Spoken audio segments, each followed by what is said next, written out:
எல்லாம் போனதுக்கு அப்புறம் நம்ம திரும்ப வந்து கேட் நாப நார்மல் பண்ணிடுறோம். கேட் வார்னிங் நாப நார்மல் பண்ணிடுறோம். நார்மல் பண்ணதுக்கு அப்புறம் டைமர் இனிஷியேஷன் லைட் எரியும். டைமர் இனிஷியேஷன் லைட் எரிஞ்சு 60 செகண்ட் கழிச்சு நமக்கு வந்து ஃப்ரீ இண்டிகேஷன் வரும். 60 செகண்ட் கழிச்சும் நமக்கு ஃப்ரீ இண்டிகேஷன் வராம டைமர் இண்டிகேஷன் ஓடிக்கிட்டே இனிஷியேஷன் எரிஞ்சுக்கிட்டே இருந்துச்சுன்னா நம்ம எமர்ஜென்சி ஸ்டாண்ட் பை டைமர் கேன்சலேஷனை பிரஸ் பண்ணணும். அடுத்து ஒரு 60 செகண்ட் கழிச்சு நமக்கு வந்து ஃப்ரீ இண்டிகேஷன் வரும். இப்போ ஃப்ரீ இண்டிகேஷன் வந்துருச்சு.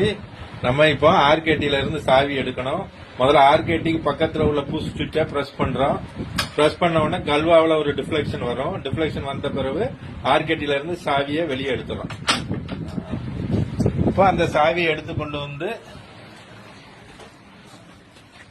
லிவர் லாக்ல போட்டு அன்லாக் பண்ணிட்டு லிவர் நார்மல் பண்ணிடுறோம். நார்மல் பண்ணதுக்கு அப்புறம் விஞ்ச் கீய லாக் பண்ணி சாவியை வெளியே எடுத்து விஞ்சில இருக்க பூட்டுல சாவியை போட்டு அந்த லாக் ரிலீஸ் ஆனதுக்கு அப்புறம் ரிலீஸ் ஆயிடுச்சான்னு என்ஷூர் பண்ணிட்டு அதுக்கப்புறம் நம்ம கேட்டை ஓபன் பண்ணி விட்டுறோம். சப்போஸ் லாக் ரிலீஸ் ஆகலன்னா நம்ம சுத்தினோம்னா அந்த விஞ்சு சுத்த முடியாது. அதனால அதை என்ஷூர் பண்ணிட்டு கேட்டை திறந்து விட்டுறோம்.